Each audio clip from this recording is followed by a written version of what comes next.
semuanya, selamat datang di vlog kita hari ini. Kali ini kita akan membahas suatu topik yang sering terjadi di masyarakat, yaitu penggunaan obat tanpa resep dokter. Penasaran apa yang mau kita bahas?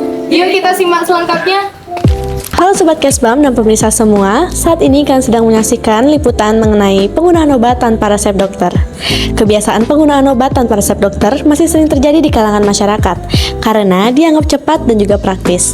Namun, apakah kalian tahu penggunaan obat tanpa pengawasan tenaga medis dapat menyebabkan resiko berbahaya bagi kesehatan kalian?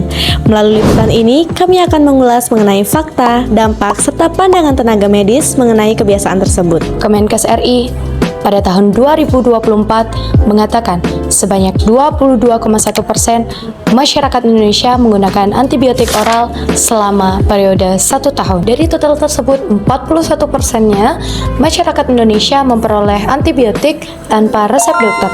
Hal tersebut tentunya sangat membahayakan karena dapat menyebabkan resistensi antibiotik. Kalian perlu mengetahui bahwa obat yang beredar di masyarakat terbagi menjadi 3 bagian, yaitu obat bebas, bebas terbatas, serta obat keras. Saya, Wida Priyanti, saat ini saya berada di apotekku. Bersama dengan apoteker Sista, seorang apoteker yang akan menjelaskan lebih lanjut fenomena mengenai penggunaan obat tanpa resep dokter ini. Sebelumnya, terima kasih Ibu karena sudah memberikan waktunya untuk berbincang dengan kami. Pertama, sejauh pengamatan Ibu di lapangan, seberapa sering masyarakat datang ke apotek untuk membeli obat tanpa resep dokter, terutama obat keras? Untuk banyaknya pasien yang sering membeli obat keras tanpa resep dokter itu banyak ya. Setiap hari mungkin ada 3-5 pasien dan dia biasanya nyari antibiotik tanpa resep. Oke, baik. Apa risiko yang terjadi apabila masyarakat terus membeli obat keras, terutama antibiotik tanpa resep dokter? Pertama, penggunaan antibiotik itu kan tidak bisa digunakan sendiri, atau yang kita sebut swamedikasi atau penggunaan obat secara mandiri. Jadi resikonya itu adanya resistensi penggunaan antibiotik yang tidak tepat. Jadi kita edukasi pasiennya, kita beritahu kepada pasiennya, pasti kita gali informasi dari pasien tersebut, apa keluhannya, sudah berapa lama pasien tersebut dengan keluhan yang diderita, dan kita informasikan kepada pasien jika keluhannya tidak bisa sembuh dengan penggunaan obat sesuai indikasi, pasti kita sarankan pasien tersebut untuk pergi ke dokter untuk bisa mendapatkan antibiotik dengan resep. Oke, baik. Bagaimana peran apoteker dalam memberikan edukasi langsung kepada masyarakat agar tidak sembarangan menggunakan obat? Baik, untuk kepada masyarakat yang biasanya membeli antibiotik tanpa resep dari dokter, pasti kita tolak dengan tegas bahwa untuk penggunaan antibiotik sendiri tidak bisa digunakan secara bebas dan tidak bisa dibeli langsung tanpa resep dari dokter.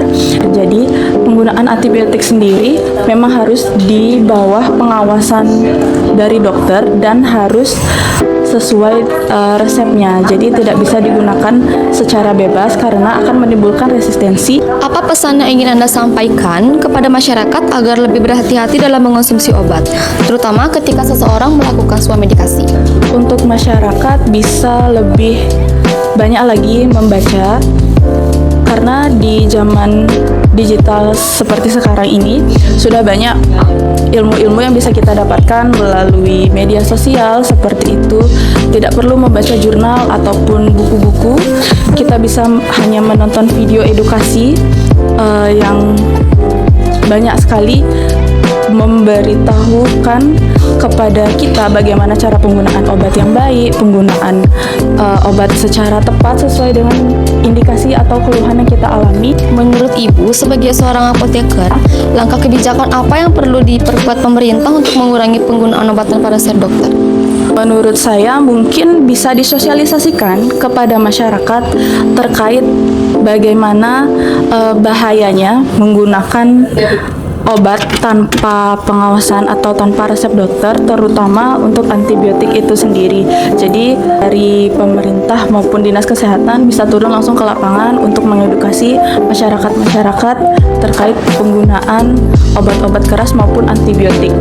Oke, baik. Terima kasih Ibu atas penjelasannya. Cara penggunaan obat yang benar dan juga bertanggung jawab. dilakukan di antara lain yang pertama, mengonsumsi obat sesuai dengan peringatan yang tertera pada label obat.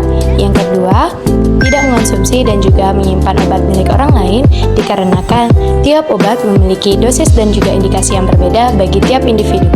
Yang ketiga, berkonsultasi langsung kepada apoteker ketika terdapat keraguan dalam pemilihan obat.